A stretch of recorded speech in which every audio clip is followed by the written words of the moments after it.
de esta clase.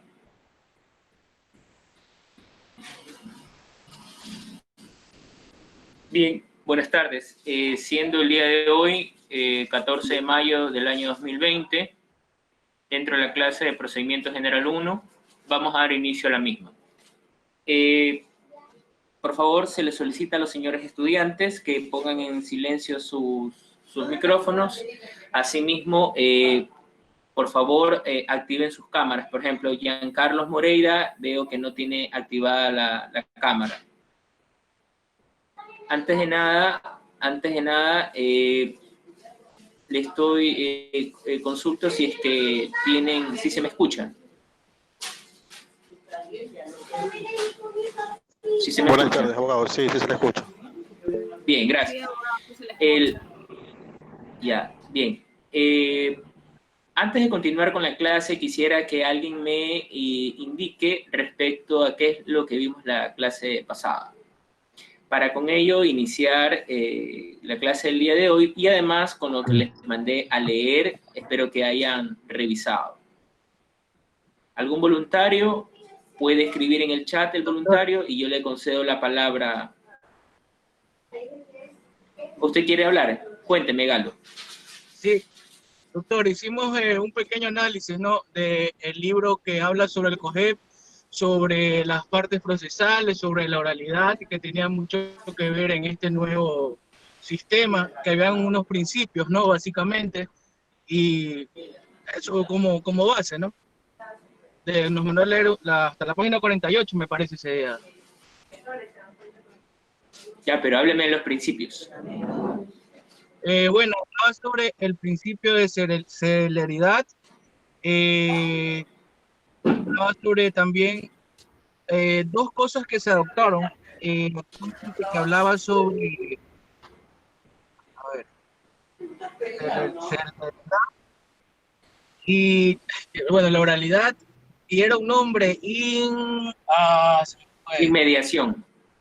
Inmediación, básicamente, esa fue la base, ¿no?, la parte modular de la clase de ese día, bajo mi punto de vista, que es lo que pude más o menos bien chequear. Galo, le voy a dar una sugerencia. Entiendo que está manejando cuando se hace una manipulación de las manos con el tapaboca, sí, la mascarilla, de repente se puede infectar, o sea, debe tener más cuidado. No hay problema que pueda hablar con la mascarilla. Harto alcohol antes de que Ya, pero no hay ningún inconveniente que hable con la mascarilla, en su caso porque está manejando, ¿sí? Es por su cuidado. Bien, gracias, Galo. A ver, Doris Pérez me está pidiendo la palabra. Buenas tardes, abogado, ¿cómo estás? Buenas tardes con todos. Bueno, el día martes vimos lo que dijo mi compañero Galo, pero anterior a eso vimos los principios. Pero el día martes estuvimos hablando sobre la tutela judicial efectiva, que el proceso se inicia con la demanda, en este caso los procesos penales. Usted también mencionó que ahora se quiere cambiar lo que es tutela judicial efectiva, tutela judicial nomás.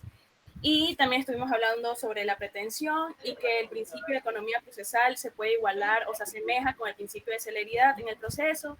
Estuvimos hablando sobre la capacidad, que la persona debe ser capaz para seguir un proceso judicial y en el caso de ser incapaz tiene que tener su tutor o curador. También estuvimos hablando sobre el libro, sobre el texto que nos envió a leer. Estuvimos hablando sobre las diligencias, los documentos de prueba, cuándo se los pide, a quién se los pide. ¿Qué más? Bueno, en sí estuvimos hablando sobre casi los principios, la tutela judicial efectiva, la prueba, la competencia y la jurisdicción, se me olvidaba.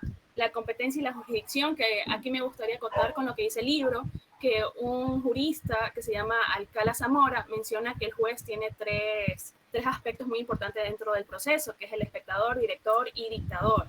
Y el dictador es el omnímodo, que quiere decir que tiene tal fuerza dentro del proceso. El dictador era antes en el sistema inquisitivo, pero ahorita en el proceso, mediante el COGEP, el juez es director, porque sigue un sistema mixto. También mencionaba que la jurisdicción se puede manifestar dentro de la competencia, ya que hablamos a nivel territorial. La jurisdicción queda en el caso de, como dice la función judicial, el poder juzgar y ejecutar los juzgados mediante lo que es el juzgador. De ahí la competencia se divide en 4 factores: el territorial, que quiere decir en base al domicilio del demandado; el grado, en el caso de los jueces, si es de primera instancia, segunda instancia, casación; la persona, que es el individuo; y también entra lo que es el fuero, en el caso de los funcionarios públicos; y la materia, que en el caso es civil, penal, administrativo, tributario, etc. Eso es lo que puedo contar. Ya, Doris, solamente 2 precisiones. Cuando hablé del proceso que se inicia con la demanda, se refiere a procesos no penales, no penales. Primera precisión. La segunda precisión, cuando hablé de la tutela judicial efectiva, tiende a que se la denomina actualmente como tutela efectiva, eliminando la palabra judicial. ¿Por qué? ¿Por qué? Porque no solamente usted requiere acceder ante el órgano jurisdiccional, también lo puede hacer en el área administrativa. Por ejemplo, el hecho de presentar un visto bueno, un reclamo administrativo dentro de un asunto aduanero, un asunto tributario, en fin. Con esas precisiones, sí, Doris, está bien. Gracias, abogada. Bien, a ver. Víctor González. Víctor, lo escucho. Buenas tardes. Tengo un problema con el internet en estos momentos, así que voy a hablar como si no existiera el problema, pero si es que no me llegan a escuchar, me lo hacen saber por el chat. Sí, sí se lo escucha, Víctor, no se preocupe. Ya, gracias. Bueno, leyendo el libro me pareció realmente interesante porque nos demuestra cómo el COGEP ha venido a cambiar realmente el sistema procesal ecuatoriano, desde el Código de Procedimiento Civil, y este COGEP, que fue publicado en el registro oficial el 22 de mayo del 2015 y fue dado de un año a otro para que todos los abogados puedan adaptarse a este nuevo procedimiento que se iba a dar. Fue publicado ya el 23 de mayo del 2016 y o sea, entró en vigencia en su totalidad. Sí, entró en vigencia, nos denota en su también... totalidad. Correcto, nos denota también que obviamente los procesos que se iban a llevar a cabo por el COGEP son todas las materias menos la penal electoral y la constitucional. También nos hablaba el libro, en las primeras páginas nos denota los principios fundamentales en los que se basa el COGEP, que es el principio de oralidad, el mayor de todos, el principal, y de ahí iban los de inmediación, dirección del proceso, los de concentración. Hablaba también del principio de congruencia, que me pareció interesante, el principio dispositivo y varios de ellos, etc. Podría hablarles de cada uno de ellos, pero me tomaría mucho tiempo, entonces eso es lo que quería contar de lo que leímos del libro. Gracias. Bien, Víctor, muchas gracias. Está súper que bien orientado, ¿eh? Solamente con una precisión, es que cuando se promulgó en el registro oficial el COGEP, hubo la denominada vacatio legis, no para el 100% de las disposiciones. Hubieron disposiciones que entraron en vigencia a partir de su publicación en el registro oficial, por un lado, y por otro lado, y el resto, por ejemplo, el caso de reformas al Código Orgánico de la Función Judicial está entrando de manera inmediata, pero en cuanto al fondo del Código Orgánico General de Procesos entró en vigencia al año. Eso se llama la vacatio legis. Bien, Víctor, gracias. A ver, un momento, por favor. A ver, me está pidiendo la palabra Melanie Salazar. Melanie, le escucho. Buenas noches, Melanie. Buenas noches.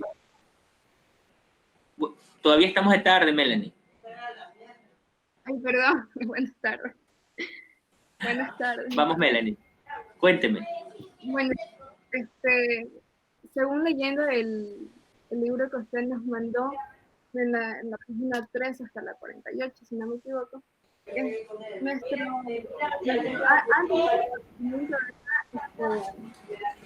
era constituido por, pues, por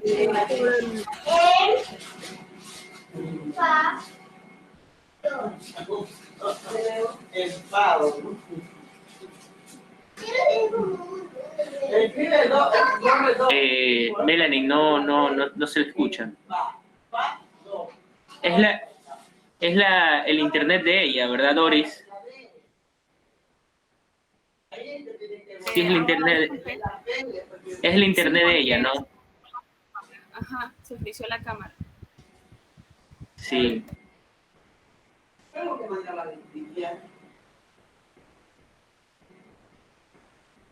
Melanie, hagamos lo siguiente. Cuando ya tenga, ya pueda superar el problema del internet, le concedo nuevamente la palabra, ¿sí? Hasta mientras, le concedo la palabra a Yolanda Chancay. Yolanda, tiene la palabra. Buenas tardes. Ya, en base a lo que pude leer del libro, también lo que al principio nos habla sobre el nuevo sistema jurídico, en donde también nos dice que había prevalecido lo que es el sistema escriturario, Sí. ¿ya? Y que realmente se maneja lo que es la oralidad. También sobre lo que habló mi compañera Doris, que es la dirección del juez, el cual maneja 3 puntos, lo que es el director, el dictador y también el espectador. También se habla sobre los principios de celeridad, la acción, la concentración, la simplificación de trámites, lo que también pude leer que se centraba en lo que eran las notificaciones electrónicas, ya, y que se pretende ayudar así que los trámites sean en menor tiempo, también en base al artículo 80 y el 294 del COGEP, que nos indicaba que la dirección de audiencias corresponde a lo que puede leer de todo. Mire, justamente usted hace hincapié respecto a las notificaciones electrónicas. En los actuales momentos vemos que el sistema electrónico tiene un auge virtud para evitar el contagio en el ámbito judicial, para evitar el contagio, para proteger a los usuarios y a los servidores judiciales. Se está generando lo que son las notificaciones electrónicas, se han aperturado lo que es un correo virtual donde los sujetos procesales están presentando escritos con firmas electrónicas, pero en relación a causas que ya se encontraban en trámite, esto en cuanto a los procesos ordinarios. En cuanto a los procesos de garantías jurisdiccionales, en cambio, estos sí se están presentando, es decir, se está tramitando lo anterior y se puede presentar nuevas acciones de garantías jurisdiccionales. Eso sí no se ha paralizado. Y se está manejando todo electrónico, se está manejando las videoaudiencias o las videoconferencias con la finalidad de evacuar y desarrollar cada una de las etapas procesales. Está bien, Yolanda. Muchas gracias. Okay. A ver, Iber Wilcapi me pidió la palabra. ¿Qué tal, doctor? Buenas tardes. Buenas tardes, Iber. Como lo puedo ver, yo es una parte revolucionaria por parte en este caso, del COGEP, en dejar al lado el CPC y tener un código, como lo menciono, revolucionario, innovando y apegado a la tecnología, donde tú puedes dejar al lado el sistema inquisitivo que existía, que el juez se manejaba de un lugar a otro, era el encargado de buscar todas las pruebas, y cambiarlo a un sistema acusatorio donde puede el juez escuchar a las partes y mediante los principios que ya lo conocemos, como inmediación, celeridad, dispositivo y concentración, permite que sea de una forma más abierta y más ágil el sistema y pues mediante la demanda que vendría a ser la tutela efectiva, se presentaría en este caso para dar inicio a un proceso como tal, no penal, porque como bien ya lo hemos estudiado, el inicio o el COGEC se basa netamente a las áreas menos constitucionales y penales, por eso no penales. Pero en sí, exacto, constitucional. Pero en sí yo lo veo de esa forma, de la forma revolucionaria. He estado leyendo mucho este tema sobre qué consiste el revolucionario y muchas partes del libro que usted recomendó lo mencionaba así. Y haciendo analogías tiene mucho que ver esta materia y en todas las materias que están evolucionando, porque lo que primero cuando uno empieza la carrera se le suele manifestar que el derecho, aunque sea primordial, siempre va atrasado del contexto social, de la tecnología, y él siempre tiene que andar alcanzando. Entonces, en esta parte es importante que se haya expedido este nuevo COGEC y haya dejado ya el CPC a un lado. Yo lo vería de esa forma.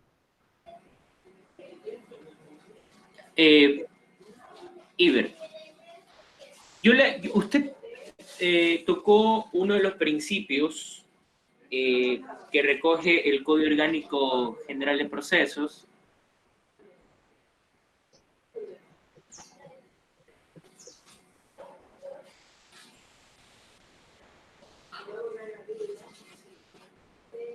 Un ratito, sí. No se preocupe.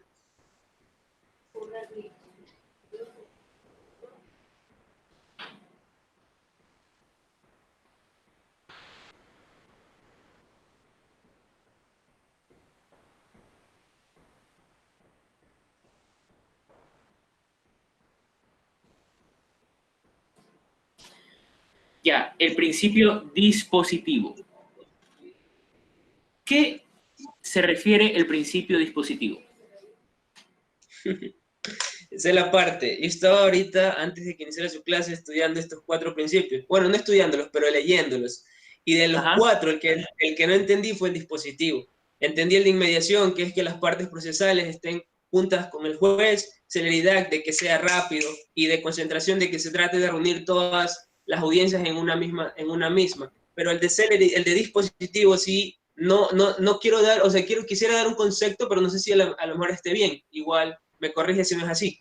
Dispositivo entendería la parte, no sé, electrónica tal vez, la parte de adaptarse a eso, como mencionaba usted, se puede una persona presentar a una audiencia por Skype o por videollamada, si no estaría presente. En este caso para que se lo trate de esa forma. También las otras de notificarlo por mediante un correo o tratar de buscar esa manera, una forma diferente. No sé si eso esté bien, porque la verdad que lo intenté buscar, pero no lo entiendo muy bien, la verdad. No lo entiendo muy bien. A ver, el principio dispositivo hace relación a que la iniciativa y la actividad probatoria no la tiene el juez, sino las partes.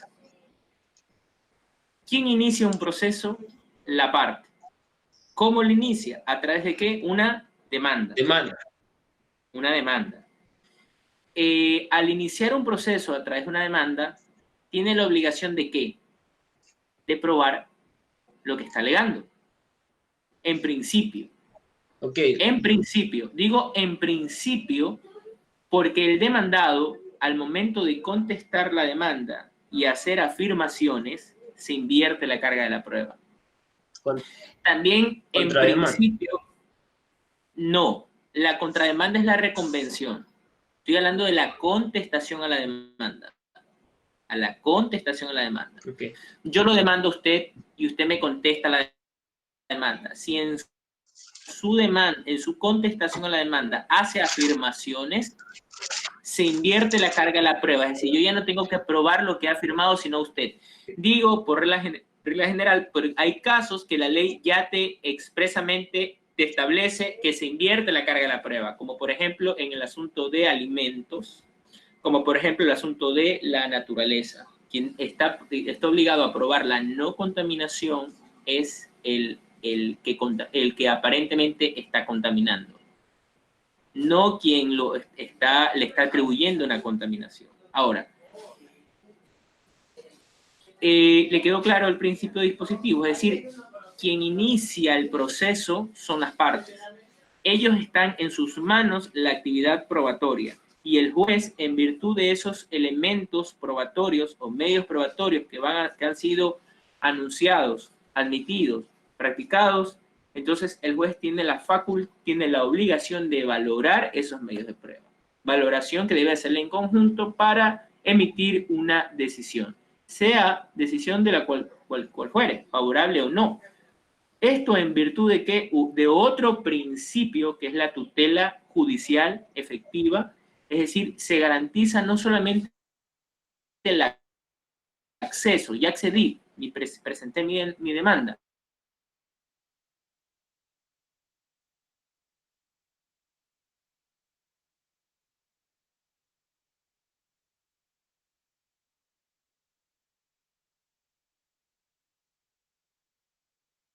El derecho. Ahora sí le quedó claro. Está claro esa parte. Ya, ok. Aunque hay excepciones, hay una excepción al principio dispositivo hay una colisión entre este principio dispositivo con otro principio, pero quiero que alguien más me desarrolle y ahí empiezo a hablar de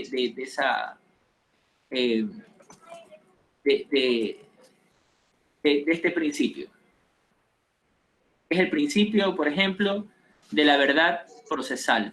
Principio dispositivo frente al principio de la verdad procesal.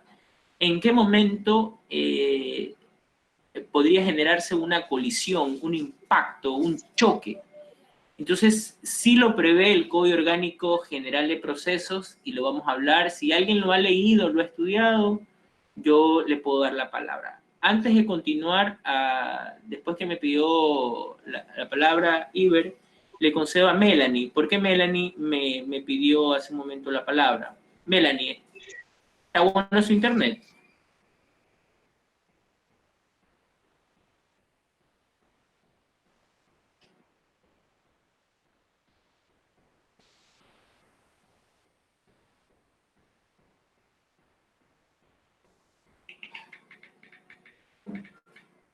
No, tiene problemas, Melanie.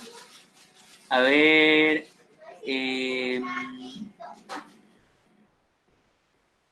Samantha León, Samantha, tiene la palabra.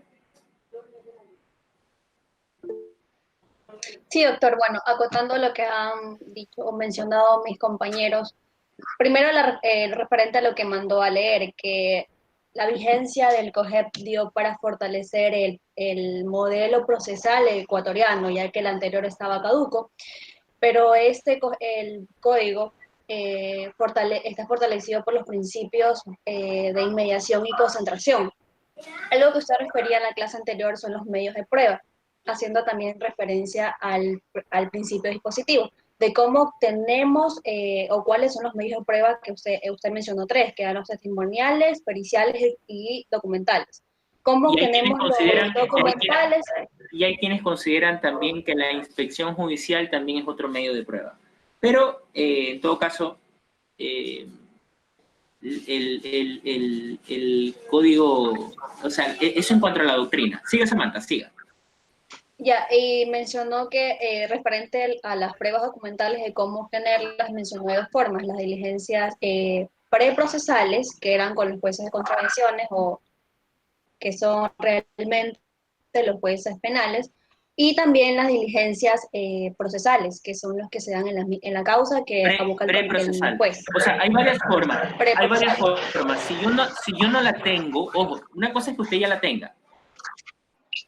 Solamente una precisión. Si yo tengo el documento tengo que presentarlo debidamente certificado.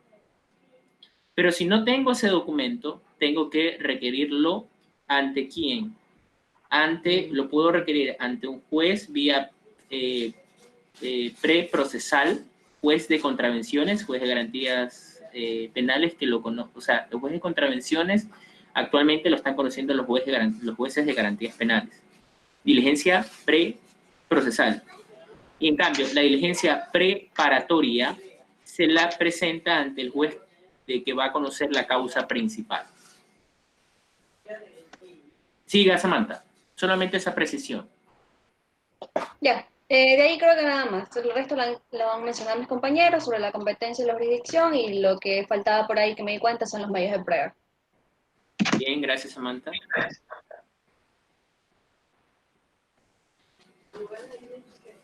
Rodney Echanique.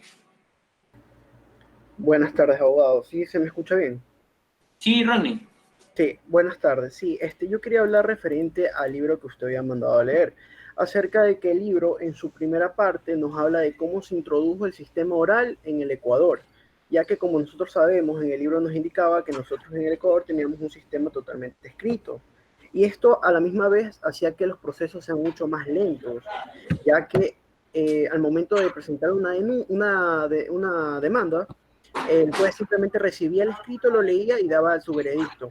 Pero desde que se introdujo el sistema oral en el Ecuador, cambió totalmente, ya que el juez tenía más contacto, mejor dicho, tenía contacto con las partes y podía resolver escuchando a las partes.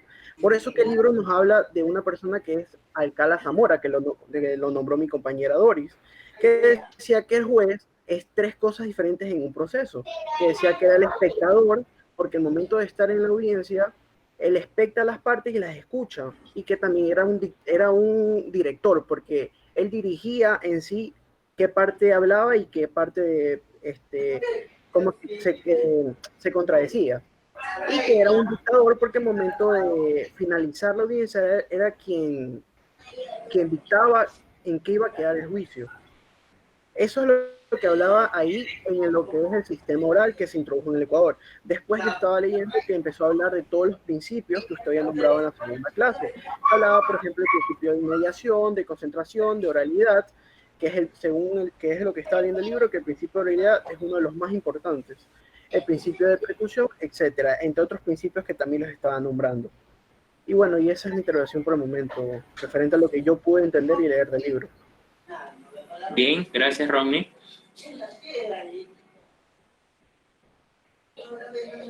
Ernesto Serrano, tiene la palabra. Doctor, buenas. Yo tengo de forma directa.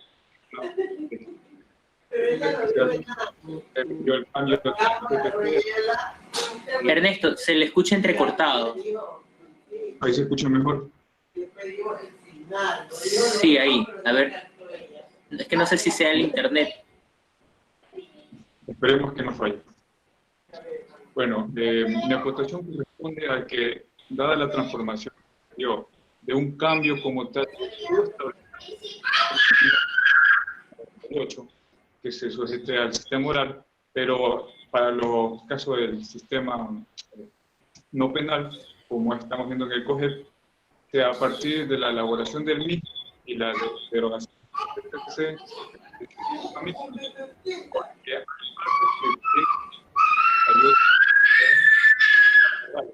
hay actos como tal, que es la demanda, la contestación, o decir las notificaciones que son escritas, y la otra parte que corresponde a las audiencias y a su vez a la motivación en las mismas, de las pruebas que presentan. Con referencia a las acotaciones o digamos a los beneficios que ha traído el COGEP como tal, de acuerdo al libro y en sí la vivencia, se busca o se estableció un nuevo mecanismo para que los procesos como tal civiles no tomen tanto tiempo como en tiempos pasados, donde se buscó, se veló en sí los principios de celeridad, inmediación, economía procesal, y en sí que todo esto esté englobado en el artículo 76 de la Constitución con respecto al debido proceso. Bajo lo que acaba de indicar usted hace poco sobre la verdad procesal, de principio, esto es muy importante o se toma más en consideración en el COGEP en el sentido de que la valoración, el análisis y a su vez la fundamentación de las pruebas que presenten En este caso, cuando la persona va a hacer una demanda, presenta una prueba para que se realice la respectiva, digamos, investigación como tal, que se creó a través del proceso para determinar si existió o no existió una vulneración, en este caso, de la cosa que se está juzgando. Por ende, aquí hay dos intervenciones. Una que es el principio del dispositivo, como ya se habló, que son las partes que dan el impulso, son las partes que tienen que presentar, en este caso, la parte actora, la demanda correspondiente con la posible vulneración. Después, bajo la recopilación de estos datos, les tocaría evaluar. Va a ser o va a servir para comprobar la verdad procesal en sí de lo que se está litigando.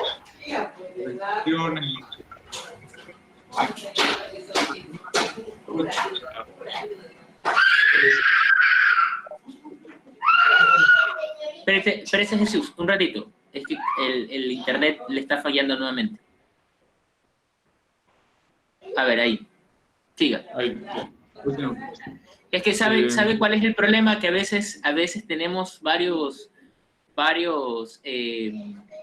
celulares o dispositivos conectados al mismo tiempo en el internet, o en su defecto tenemos, por ejemplo, activado lo que es Facebook, YouTube, o estas páginas, y hacen que se merme la comunicación. Si tienen activado eso, o sea, pongan X, no la activen, o sea, no la tengan para que agarre megas. Entonces, para que pueda haber una mejor fluidez en la comunicación. Continúe, Ernesto. Con eso termino, doctor. Algo tenemos que hacer una comparación como fue en el antiguo CPC y el actual COGEP, es que las valoraciones del informe pericial era directamente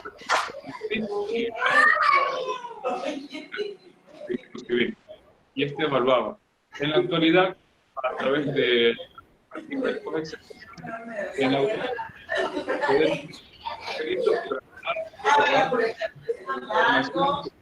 inspección judicial o un levantamiento gráfico, por ejemplo. Entonces, esto permite que la ciudad para que puedan para que se busque en sí la verdadera justicia. Eso es lo que tengo que acotar, doctor. Bien, Ernesto, gracias. Hola, vecino.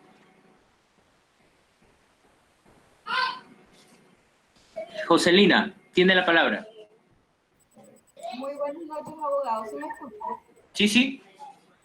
Bueno, hablando con lo que han dicho mis compañeros, este libro que nos mandó a leer me parece un libro interesante, explícito, ya que nos explica que el Código Orgánico se llama orgánico porque regula el ejercicio de todos los derechos y garantías constitucionales. También se llama general porque es un campo en la materia laboral, menos excepto también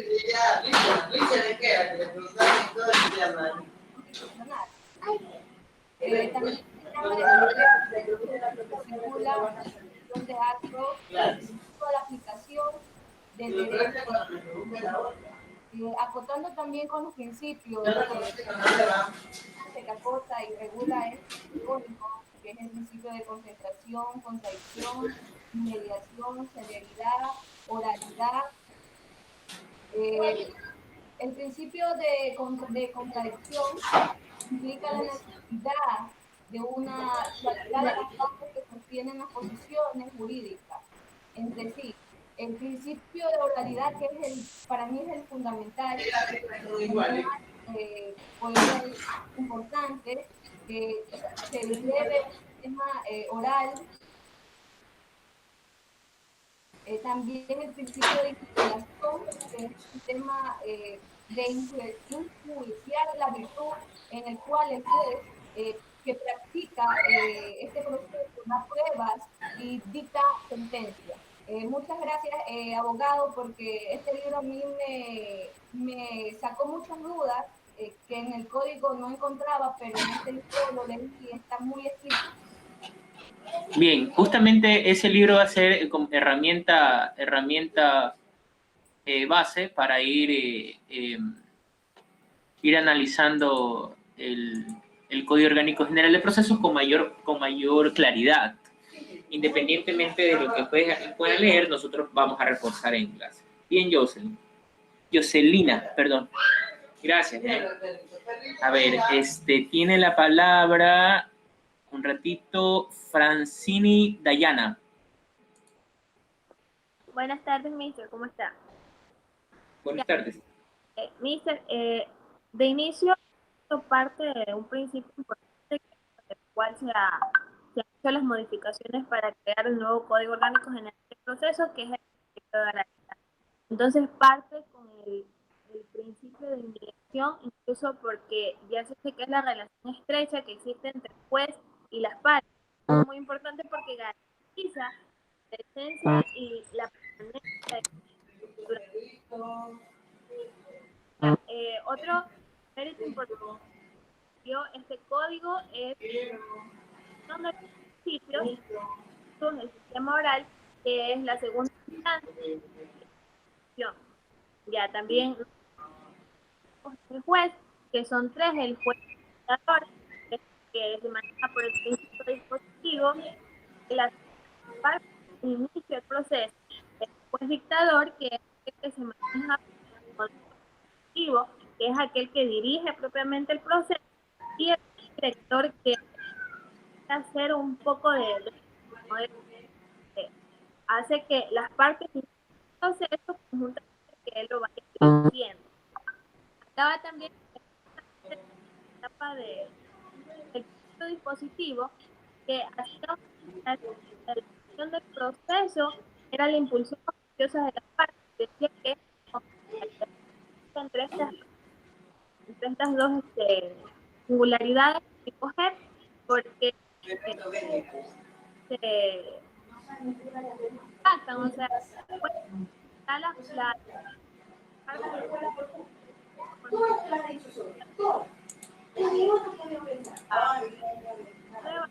y el juez dirigiendo.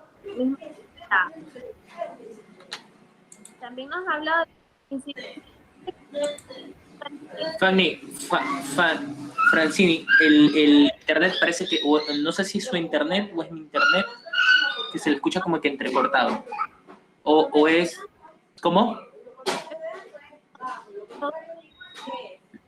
Es el audio, parece que tiene problemas. Porque yo sí la veo. Yo escucho durante la clase bulla, así como que hubieran niños.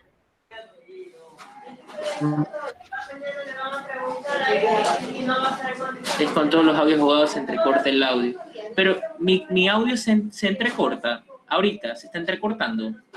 No sé si, pero hay mucha bulla de su lado, entonces yo creo que por eso.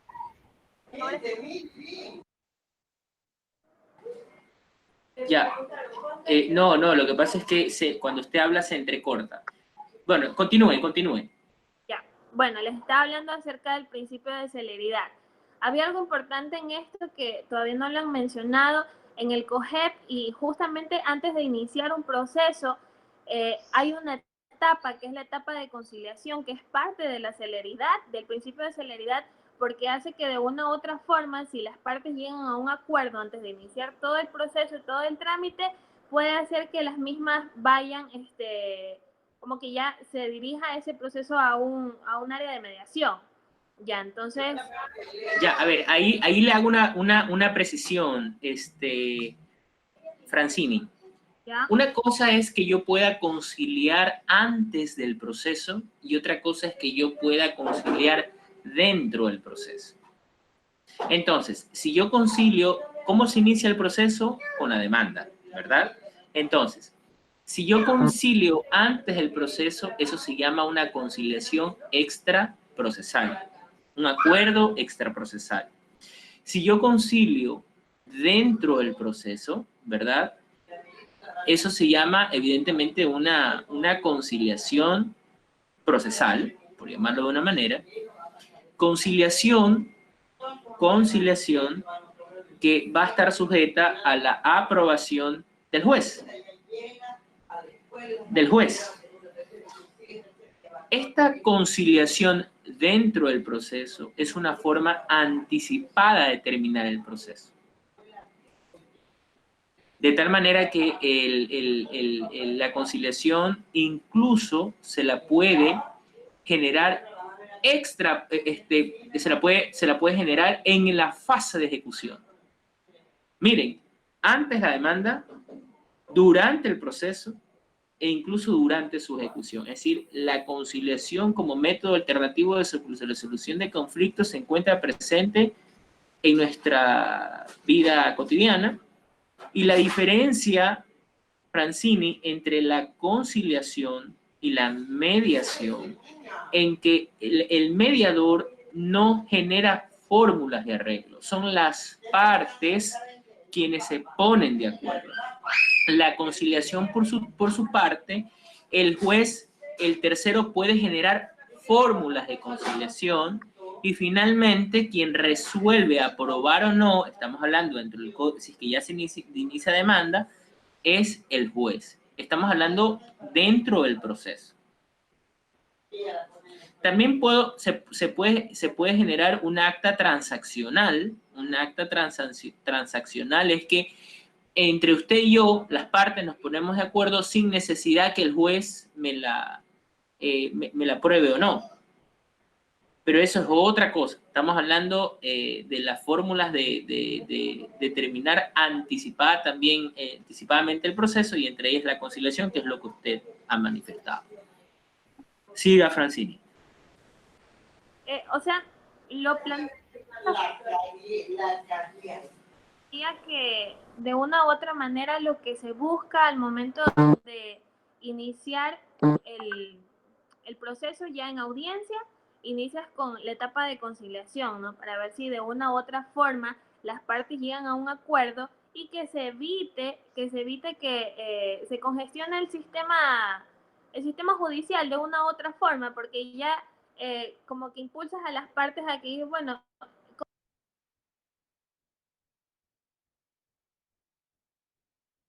perdón, ¿sí me escucha? Ya. Sí se le escucha, ya vio que es su internet, no, por eso es que se va. ¿Hasta qué parte me quedé? No, sí se le escuchó en el sentido de que al iniciar la audiencia, el juez, una vez que se hayan fijado el punto objeto de controversia, tiene la posibilidad, está facultado a que las partes concilien.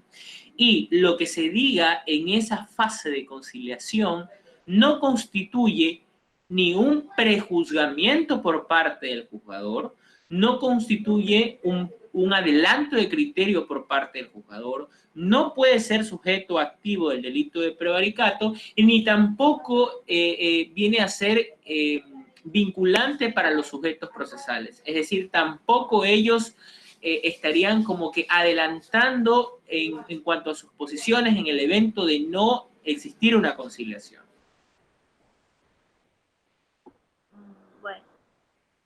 Bueno, creo que no estoy mal tampoco. No, está bien, está bien. Lo que pasa es que estoy aumentando lo que ha dicho, y muy bien, muy bien, la felicito, ha leído más de lo que he mandado a estudiar, y eso es bueno. Bueno, también ya, mister, y de ahí lo último que también analicé un poco era la etapa de saneamiento, que es la atribución que el COGEP le da a los jueces para que para que ésta tenga como objeto que ellos puedan librar de vicios el proceso. Y ahí está, ahí nomás. De hecho, en esa fase de saneamiento, ya que usted me obliga a hablar ya está de manera adelantada, esa fase de saneamiento se generan vicios de procedimiento, de procedibilidad, de prejudicialidad y de competencia. Entonces, el juzgador es en esa fase en donde está en la facultad de sanear el proceso. Es decir, de verificar si es que el proceso es válido o no. Ese se refiere a la fase de saneamiento. A ver, gracias, Francini. Melanie, ya que volvió. Te escucho.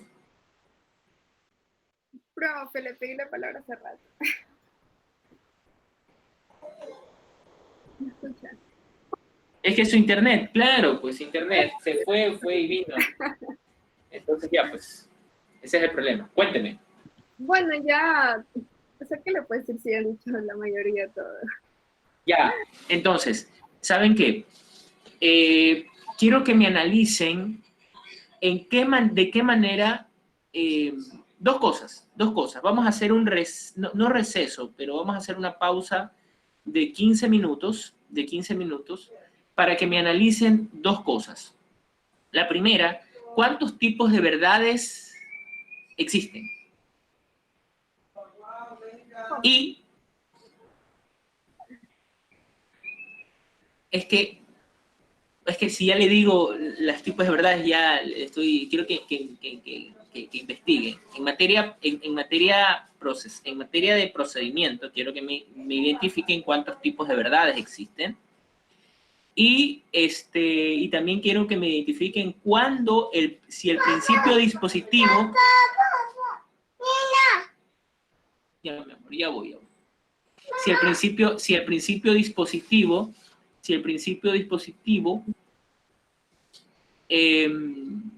tiene alguna excepción. Si el principio dispositivo tiene alguna excepción, y si en esa excepción es en cuanto al principio de verdad procesal. A ver, repito. Quiero que me investiguen cuántos tipos de verdades existen en materia de procesal, en materia procesal. Y en segundo lugar, quiero que me investiguen la colisión entre el principio dispositivo y el principio de verdad procesal. ¿Cuándo colisiona? ¿Cuándo colisiona? ¿Dónde lo encontramos previsto en el COGEP? ¿Cuándo colisiona? ¿Y dónde lo encontramos previsto en el COGEP? Son 5:58, 6 de la tarde. 6:15, tienen 15 minutos para analizar ahorita. Y en 15 minutos volvemos. Y ahí va a hablar... Yo. Ya, usted habla. Usted inicia hablando y luego Johnny, luego Paulina, en el orden que me pidieron. Estamos. Bien, chicos. En 15 minutos. 6:15 volvemos. Abogado, una pregunta, disculpe. Dígame. ¿Me escucha? Sí. Usted mencionó antes en la conciliación, antes del proceso, tiene un nombre particular. ¿Cuál era el nombre, disculpe? Acuerdo extraprocesal. Extemporáneo. Extraprocesal. Ya.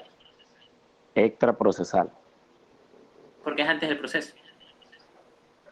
¿Y en el proceso? Podemos hablar sobre una conciliación. Conciliación. Ok, listo. Muchas gracias, abogado. Ya, listo. Doctor, una pregunta. Los mandé a leer. Cuénteme, Iber.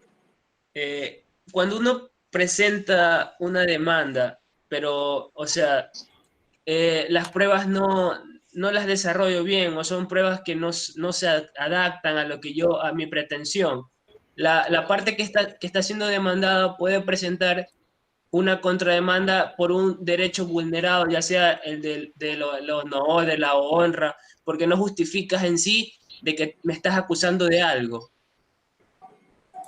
Ya, eso se llama que el juzgador puede analizar la declaratoria o no de costas en contra de la persona que ha litigado de mala fe.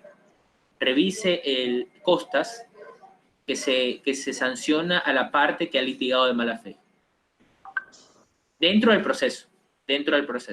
Claro, es como que sin perjuicio, escúchenme, sin perjuicio que la parte pueda presentar una demanda por daño moral, por ejemplo. Es otro proceso. O sea, lo que digo es que presento yo una demanda y la dejo ahí, y simplemente ni la desarrollo ni nada, o sea, con pruebas que no vienen al Iber, caso y pero cosas el así. hecho de ejercer una acción no quiere decir que automáticamente estás actuando de mala fe. No, esa era la pregunta, esa es la pregunta, esa es la pregunta. Esa negligencia a veces puede ser por parte de la defensa técnica y no de la parte como tal. Entonces, esa deficiencia de la defensa no debe ser atribuida a la parte, sino a la defensa técnica. Me explico. Es decir, alguien, por ejemplo, Melanie lo contrata a usted y usted, como es un abogado desordenado, no comparece y plum, le declaran el abandono. ¿Qué culpa tiene Melanie de que lo contrate a usted y usted ha hecho una defensa pésima? ¿Y cuál es el efecto jurídico? El abandono. Hay ciertos casos que admite el abandono, en otros no cabe el abandono, pero en su generalidad sí. Entonces, el abandono ya es una sanción que tiene la parte por haber activado, haber ejercido el órgano jurisdiccional y no haber comparecido. Gracias, ok, quedó claro. Bien, bien chicos, 6:15, retornamos. Quiero que me analicen lo que les mandé a analizar. Oye, sí te estuve escuchando. Claro, fue verdad. No, son tipos de verdades.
Bien, retornamos. Le voy a dar la palabra a Melanie. Melanie tenía la palabra.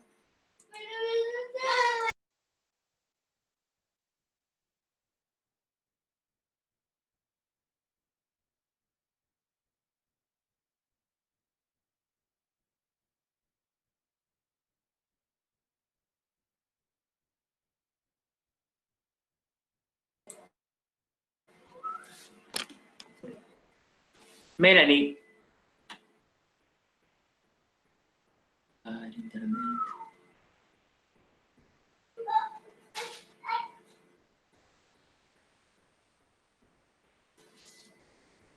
Chuta, mi máquina se inhibió.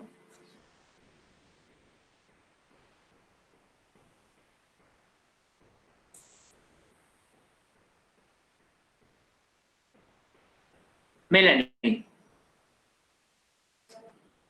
Tiene la palabra. ¿Sí me escuchan? Dios. Sí, abogado, sí lo escuchamos. Creo que Melanie tiene una interrupción con el internet, abogado. Ya, bueno, entonces, Hola.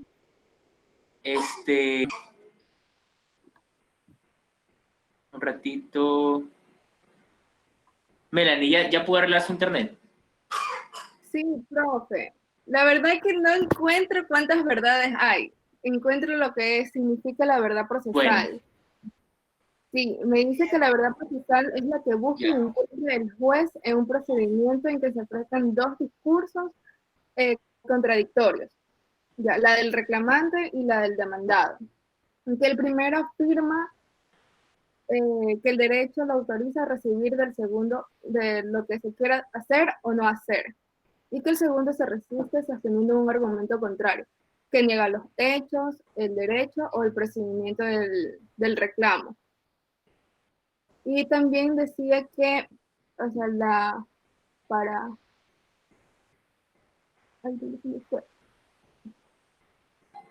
que la verdad es un concepto que ha mantenido ocupada la atención entre los filósofos como, por ejemplo, Aristóteles, en que decía que negar lo que es y afirmar lo que no es. Es lo falso en tanto que afirmar lo que es y negar lo que no es.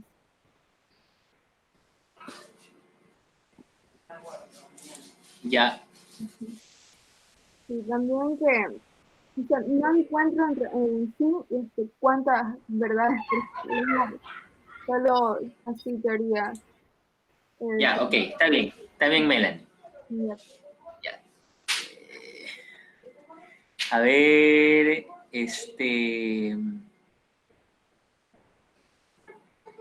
Johnny Segura tenía una pregunta. Johnny.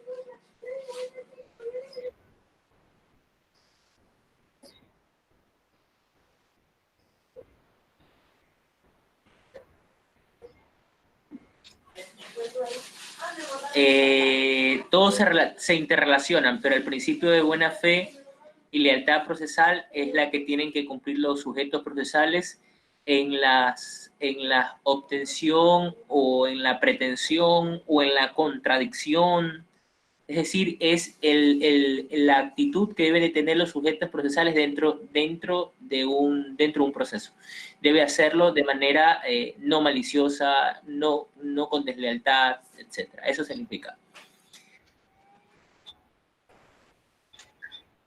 Sí.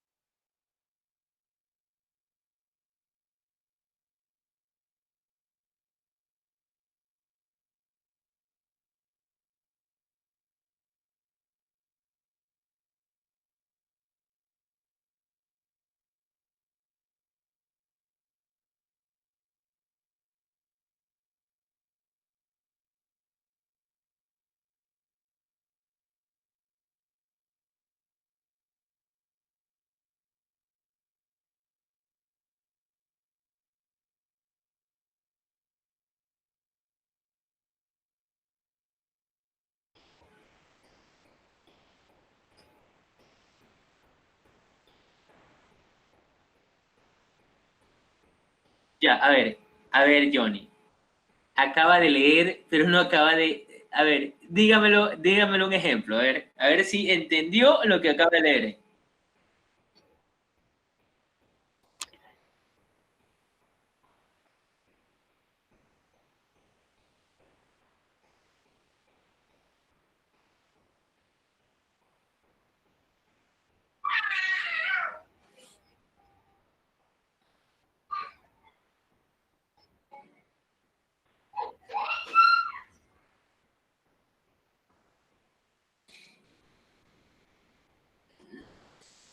Hay conceptos en el internet que no...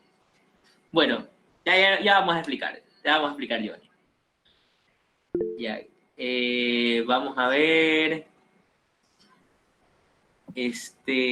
A ver, déjenme ver. Liliana dice no se entiende. Denise Cobo. ¿Ya habló Denise o no?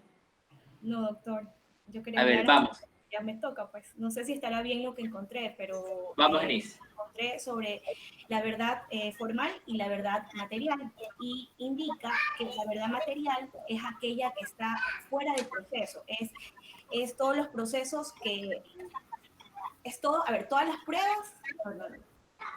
Es todo lo que se da, pero que no está inscrito en el proceso. En cambio, la verdad formal es todo lo típico del proceso, es decir, todos los medios probatorios que se van a dar durante un juicio. Eso es lo que yo encontré. Hola. Sí. Ya, bueno. Más o menos. Y referente a la segunda pregunta, encontré algo, pero usted, ¿me podía repetir la pregunta, doctor, para ver si lo que encontré tiene más o menos sentido? En la colisión del principio dispositivo con el principio de verdad procesal. Ya, entonces, ahí indica que es algo contradictorio en cuanto a lo que dice el artículo 27 del Código Orgánico de la Función Judicial, que habla sobre la verdad procesal, que indica que el juez netamente debe resolver según lo que vayan los elementos que les vaya a dar la parte. Pero existe una contradicción en cuanto al artículo 130 del Código Orgánico de la Función Judicial, en el numeral 10, que habla sobre las facultades de los jueces y juezas, que indica que hay que ordenar de oficio con las salvedades señaladas en la ley y la práctica de prueba que juzguen necesarias para la esclaricibilidad de la verdad. Entonces, hay como una contradicción, porque en una parte nos indican que el juez debe resolver según los elementos que le vayan a dar los sujetos procesales, y en el artículo 130 indica que el juez debe buscar la verdad. Entonces, algo como contradictorio. No sé si eso es lo que usted... Ya, en algo. No me puede preparar bien. Está bien.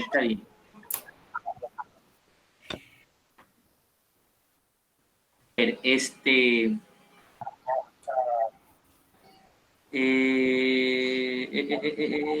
con todo. Espérense, es que me escriben tantas personas. Qué buena esta clase está siendo interactiva, eso es bueno. A ver. ¿Cuánto nos va a decir? Xiaomi. ¿Quién es Xiaomi?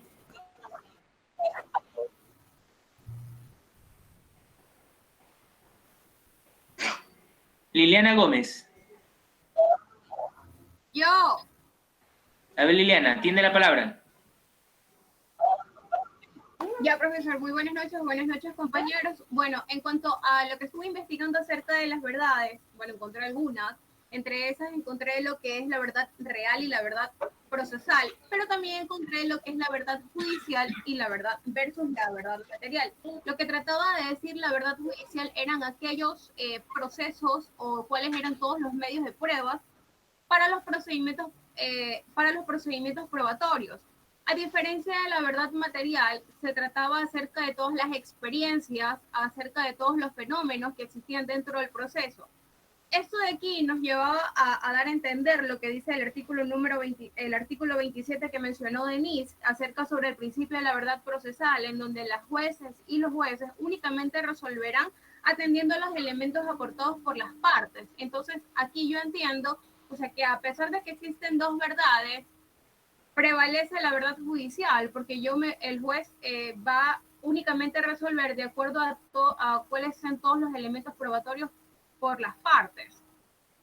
Es lo que yo encontré. Como para citar un ejemplo, y realmente sí vi un ejemplo dentro en el internet acerca de que una cosa era la verdad real, que era algún hecho que había pasado y que existían muchos testigos. Por ejemplo, una persona roba, mucha gente lo ve robar, pero en el momento en el momento de la audiencia y de presentar todas las pruebas no existen, y por ende le dictan libertad de esta persona porque no existía ningún medio probatorio que dictamine su culpabilidad.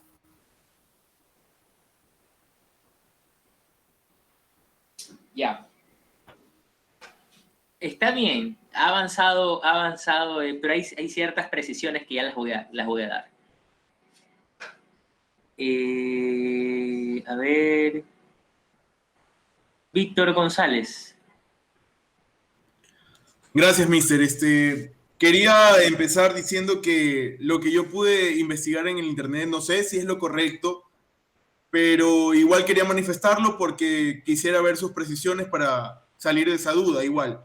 Entonces, lo que yo pude deducir es que hay dos verdades, dos tipos de verdades, la verdad absoluta y la verdad relativa. Un ejemplo de aquello sería que uno es ecuatoriano porque ha nacido en este país. Esa sería la verdad absoluta. Y el otro es que tú eres ecuatoriano porque te has casado con una mujer ecuatoriana, lo cual se consideraría una verdad, en sí una verdad, pero relativa. Partiendo de aquello, respondiendo los tipos de verdad, vamos al principio dispositivo, que lo comprendo como la capacidad o la atribución que tienen los jueces para poder decidir sobre lo que se manifiesta dentro de una audiencia, las pretensiones y los límites que marca la ley. Entonces, partiendo de lo del principio dispositivo, ¿cómo colisiona esto con la verdad procesal? ¿En qué casos podría colisionar? La verdad procesal lo podemos entender como todo lo que consta dentro del proceso. ¿Y en qué casos colisionaría? Entonces yo me planteo, por ejemplo, un tema salido de lo civil, que acontece en nuestro país hoy en día, es lo del COVID, en el cual un organismo humanitario ha dado una resolución que las personas privadas de libertad sentenciadas de 1 a 7 años pueden obtener la libertad, en algunos casos para que se evite la propagación del virus dentro de los centros carcelarios. Entonces, todo esto que ha sido suscrito y ha dado eco en la Corte Nacional, dando la resolución que se atiendan estas resoluciones internacionales, estos convenios y tratados internacionales.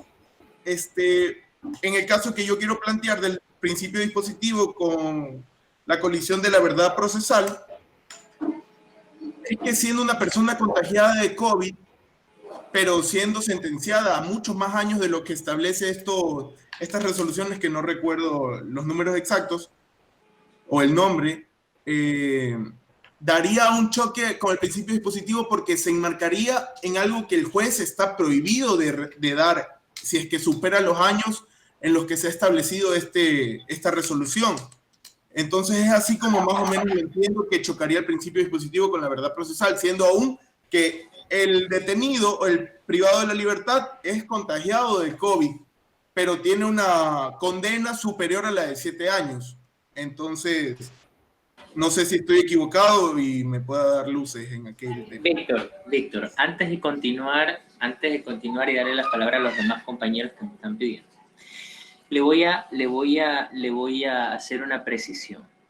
A ver, usted me obliga a hablar en el campo penal, porque hace en relación a los privados de la libertad.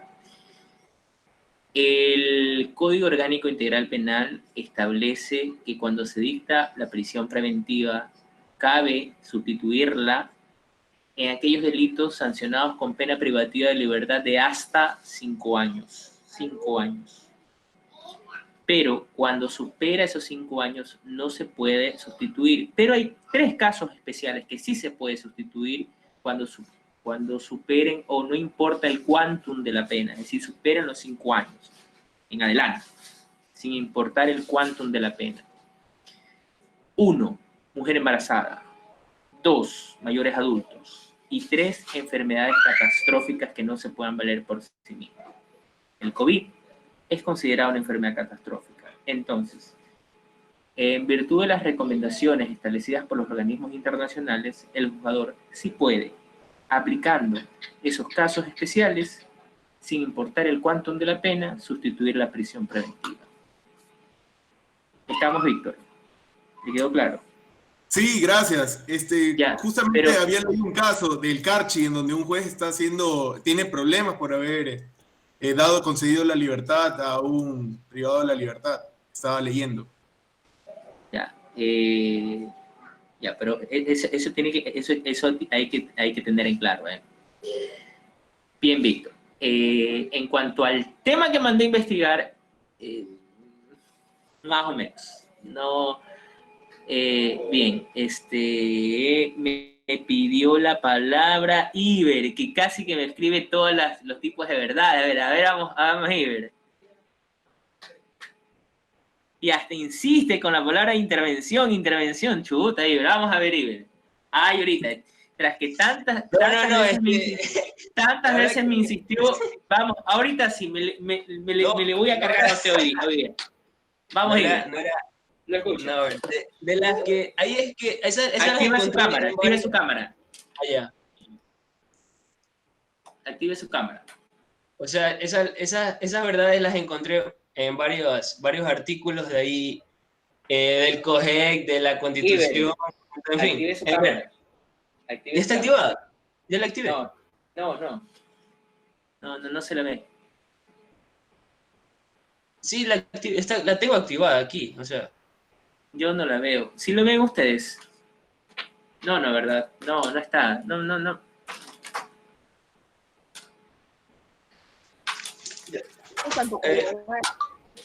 O sea, pero sí me escuchan. Déjame conectar el cargador. Yo sí lo veo.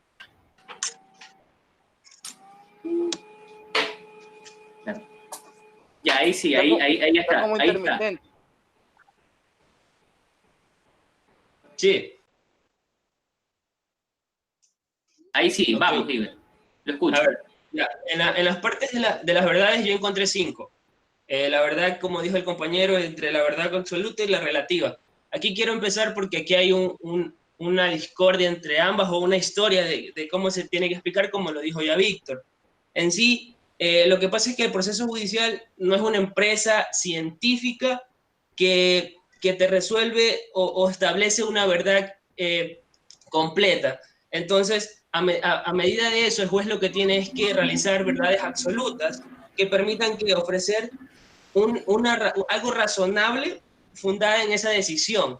Y esa decisión conlleva a otra verdad, que es la verdad oficial. La verdad oficial es la que está al final de una sentencia.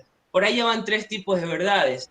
La disputa está en que hay artículos. Por ejemplo, el artículo 27 del Código Orgánico de la Función Judicial dice que se debe buscar la verdad procesal, pero luego ahí está el choque que usted hablaba, donde chocaban, porque encontramos en el artículo 78 de la Constitución y el 130 del Código Orgánico de la Función Judicial, donde dicen que señala que el objetivo es moral, o sea, es buscar la verdad en sí. Entonces, aquí vendría el problema y pasaríamos al otro tipo de las 2 verdades que quedarían, que son la real y la verdad material, que en sí, yo considerando un ejemplo de verdad real, creo que sería lo que es de la naturaleza, lo natural, lo físico.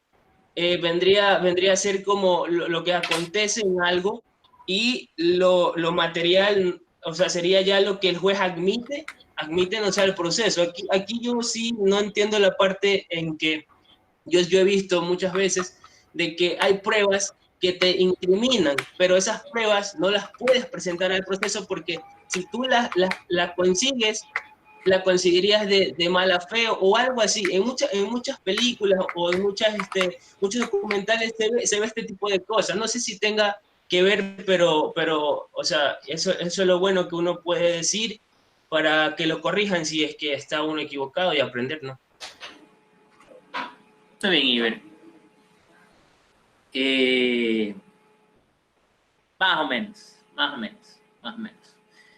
Ya les voy a indicar, pero quiero que desarrollen, o sea, vamos, en el poco tiempo que les he dado para que lean y estudien y den su opinión, no lo han hecho mal, ¿eh? O sea, tienen la idea y eso es lo importante. Y poco a poco se va puliendo el criterio, ¿no? Está bien, chicos, este grupo es bueno y ya recién veo que se están... Parece que la primera clase como que me tenían miedo. Parece. A ver, José Pinos. José. Listo, abogado. Buenas noches. José, ¿puede activar su cámara? Sí, está activada. Y ahí sí. Sí, ok. De lo que yo pude leer y pude encontrar, yo encontré 5 tipos de verdades: subjetiva y objetiva, relativa y absoluta, ontológico y epistemológica, material y formal y verdad moral.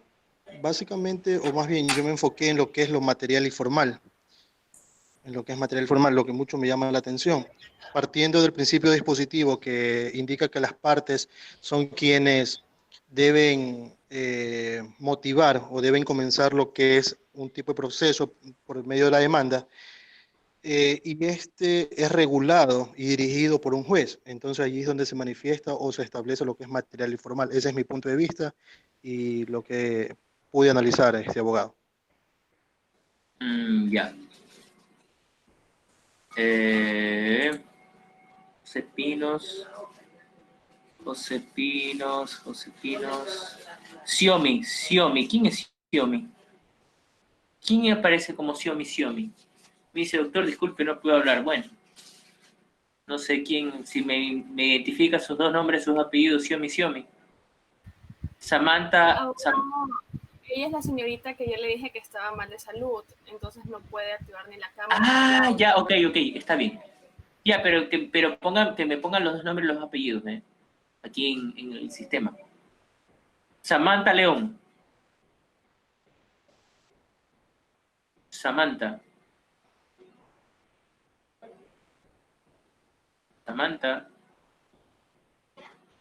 A ver, Iber ya habló. Hola.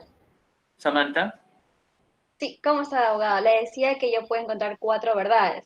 No sé si sea lo correcto. Bueno, ya tomé ciertos apuntes.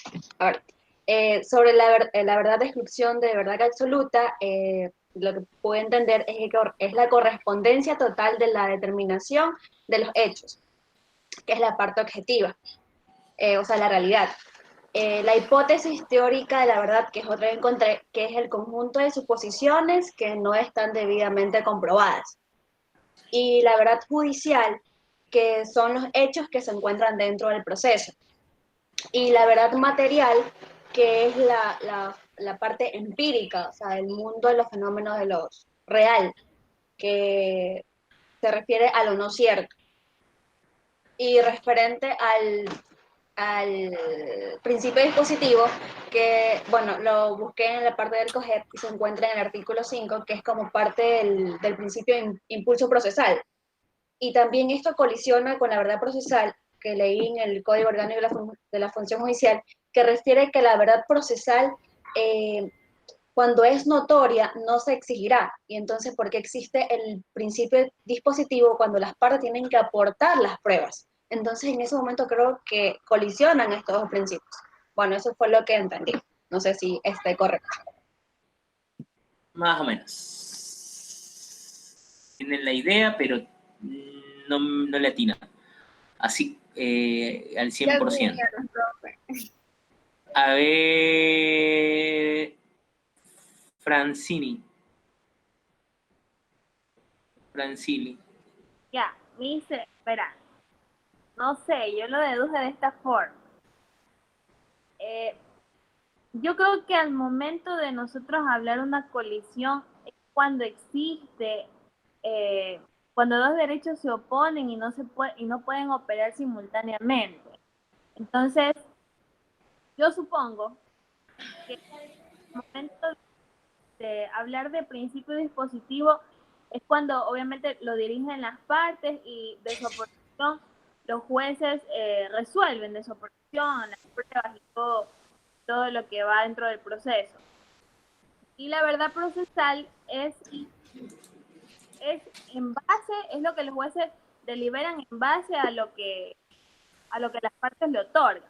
Entonces, la conclusión se da al momento en que sabemos que no pueden juntarse ambos principios al mismo tiempo. Entonces, veo yo. A ver, miren, antes ya de dar la respuesta, Melanie tenía una pregunta. No quiero que quede o esperemos que yo dé y ahí me dice si todavía sigue con la duda o no. Estamos, Melanie. Está bien. Listo. A ver, miren, chicos. ¿Se acuerdan que yo les dije, Paulina, ya mismito Paulina? Bueno, ya mismito Paulina. Aunque Paulina no ha hablado, ¿no? A ver, Paulina, tiene 1 minuto. Le escucho, Paulina. Paulina, le escucho. Abogado, ella quiere escribir en el chat porque tiene dañado el micrófono y la cámara. No sabe por qué no le vale. Paulina, ya, pues escriba en el chat, pero hasta mientras voy a entonces a dar lo pertinente. A ver, miren, chicos. ¿Se acuerdan que el primer día de clases yo les dije que existían 2 tipos de mundos? El mundo de la fenomenología y el mundo de las ideas, ¿verdad? Ya. El mundo de las ideas es lo que tenemos aquí en mente, el mundo de la fenomenología es los hechos. ¿Ok? Listo. En cuanto a las verdades, tenemos varios tipos de verdades. La denominada verdad histórica. Esa verdad histórica es, por ejemplo, que Francini Casco tuvo una discusión, dice, no se le entiende, Joyce Andrade. ¿Sí se me está entendiendo o no? ¿Se está parando la... Yo sí la entiendo, profe. Ya. A ver, la verdad histórica es, por ejemplo, que Francini haya tenido una discusión con Doris Pérez, ¿verdad?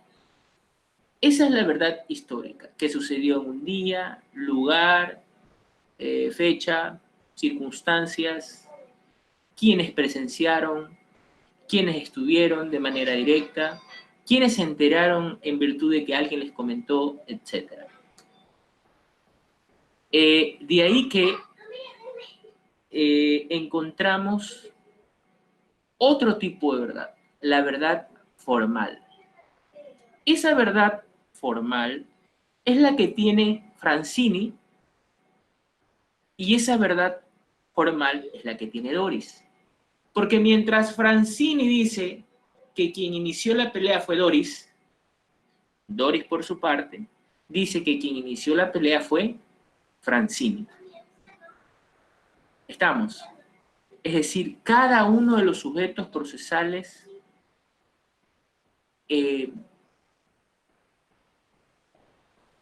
a través de esa verdad formal, ¿verdad? Se cree asistido de que tiene la razón. ¿Sí me hago entender? Estaríamos hablando de un principio de contradicción en el momento del proceso. Claro, es que en el proceso se van a desarrollar una serie de principios, pero estamos hablando de las verdades. Cada quien tiene su verdad, en otras palabras. La verdad formal es que cada uno de los sujetos procesales dice tener la verdad. Estamos. Esa verdad histórica, esos hechos, tienen que ser allegados al proceso por, ¿qué cosa? Medios de prueba. Esos medios de prueba, hay pruebas que no necesitan ser probadas. Por ejemplo, las cuestiones públicas y notorias. Estamos hablando de materias no penales, en materias no penales. Aquellas que no existe objeto de controversia. Francini Doris dice, sí, nos peleamos en Guayaquil en las calles XX. Ah, bueno, entonces como objeto de controversia, como objeto de no controvertido, se tiene como probado de que hubo una pelea. Y esa pelea sucedió en un lugar, en una hora determinada. Estamos. Ok. Hay medios de prueba, ¿verdad? Que se debe de practicarse. Debe de practicarse. Y al momento que se practica, esos hechos que forman parte de la verdad histórica, ¿verdad? Van a formar parte de esa verdad a través de los medios de prueba, denominada esa verdad material o esa verdad procesal. Esa verdad procesal. Es decir, lo que realmente se ha probado dentro de un proceso. Alguien decía que en muchas ocasiones todo el mundo sabe que sucedió un tal hecho en tales circunstancias y sin embargo vemos en las noticias que la persona salió libre en materias penales. En materias no penales puede darse el caso de que los trabajadores, por ejemplo, en un asunto laboral, hayan sido testigos de que, por ejemplo, a Johnny Segura fue despedido por su empleadora Melanie Salazar. Todo el mundo sabe. Eso es una verdad histórica. Pero esa verdad histórica, ¿verdad? Esa verdad histórica que de una u otra manera se va a constituir en una verdad formal. ¿Por qué? Porque Johnny va a ser el actor que va a presentar la demanda y va a decir, oiga, a mí me despidieron. Y Melanie, por su parte, dice, yo niego esos hechos. Yo no lo he despedido. Punto. Esa verdad formal de cada uno de ellos, por un lado, Johnny dice que lo despidieron y Melanie dice que no, tiene que ser probada ¿dónde? En el proceso. Y lo que se pruebe en el proceso es lo denominada verdad material o verdad procesal. Procesal. Que en muchas ocasiones puede que como Johnny no probó lo que alegó, su demanda se va a declarar sin lugar. Entonces, vamos a ver que no necesariamente la verdad histórica va a ser la misma de una verdad formal, ni mucho menos de la verdad material o la verdad procesal. ¿Estamos clarísimos? Bien. Ahora bien, para lograr esa verdad procesal, ¿verdad? ¿Quiénes deben de aportar los elementos probatorios? Las partes. ¿En virtud de qué? En virtud del principio dispositivo. Es decir, quienes inician el proceso son las partes. Quienes impulsan el proceso son las partes. Y quien resuelve sobre el proceso es el juez. Es el juez. Como tercero imparcial, por eso no es sujeto procesal. Hasta ahí estamos claros. Bien. Yo les decía que en muchas ocasiones el principio dispositivo colisiona con el principio, se pone con el principio de verdad procesal, porque los invito, chicos, a que vean un ratito, el artículo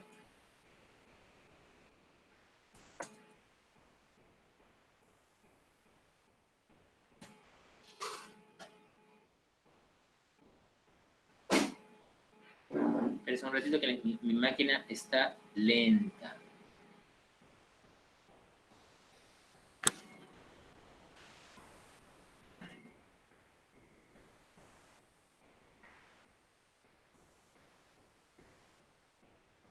...168 del COGEP.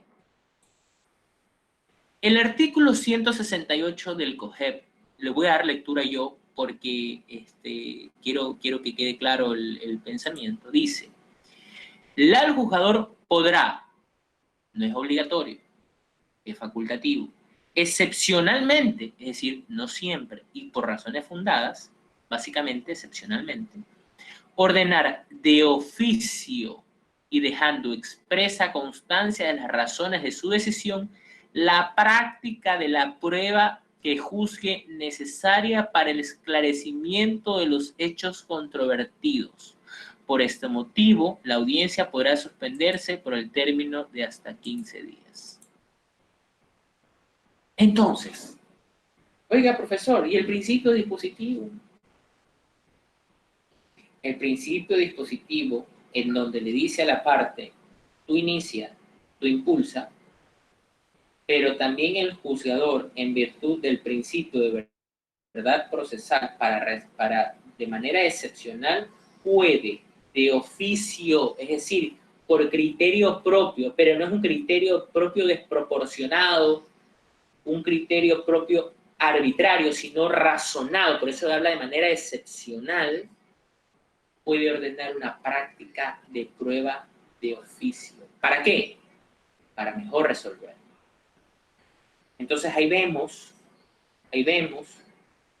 que el principio dispositivo tiene una limitación cuando se trate de ordenar una prueba para mejor resolver. Ahora sí, ¿les ha quedado claro, chicos? Interesante esto. Doris, ¿le ha quedado claro? Que la veo que se está riendo.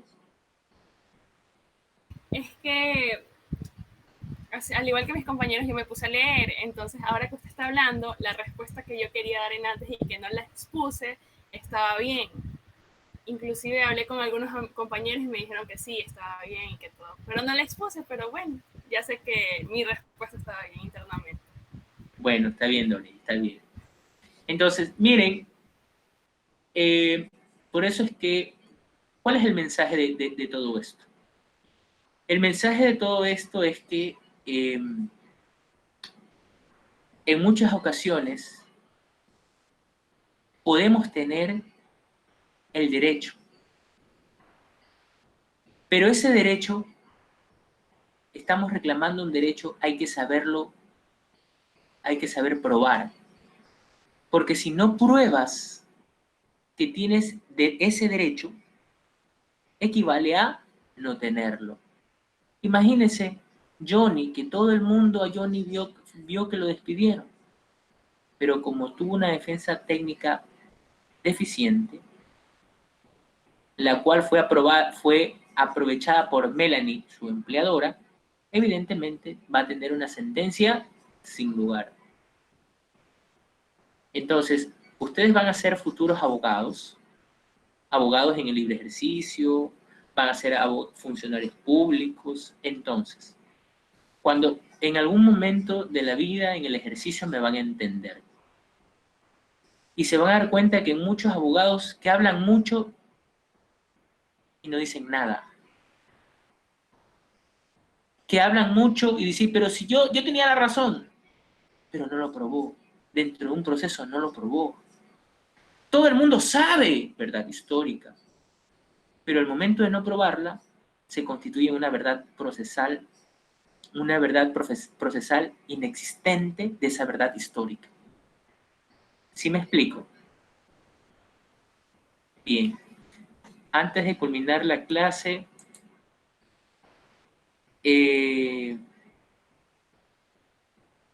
Carlos Luis Castro, es decir, existen tres verdades. Lo que pasa es que, vamos, la verdad, si la vamos a denominar así, la verdad absoluta, podríamos denominar la verdad histórica. O también podríamos denominar la verdad real. La verdad formal es aquella que tienen cada una de las partes. La verdad procesal es la verdad judicial también. Es la verdad relativa. ¿Por qué? Porque es lo que básicamente de lo que se pueda probar. Entonces, vamos a tener varios sinónimos de verdades, pero prefiero que lo entiendan así, desde el punto de vista verdad histórica, verdad formal y verdad material / procesal. ¿Estamos? Para que no se me confundan. Bien. A ver, chicos, el libro de siempre, voy a compartir mi pantalla. Quiero que sigan leyendo. Doris, ¿hasta qué página leyeron? Doris. Hasta la página 48. Ya, entonces van a hablar, van a leer del libro la primera parte que habla de conceptos fundamentales y van a leer sobre la competencia, jurisdicción y competencia, y también van a leer sobre los sujetos procesales y sobre el tiempo en los procesos. El tiempo en los procesos, los términos.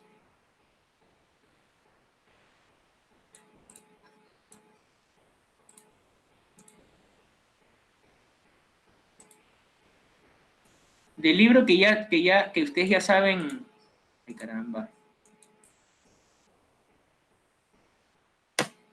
Ahí les mandé el tema de lectura. Hasta el tiempo en el proceso. Bien, chicos, ya son las 7 de la noche. No se preocupen por la asistencia, todos tienen asistencia y los felicito. Y nos vemos el próximo. Nos vemos la verdad histórica, la verdad formal y la verdad material. La verdad material la estamos denominando también como verdad procesal. ¿Estamos? Alguien me hizo esa pregunta, no sé quién. Carlos. ¿A vos? Cuénteme.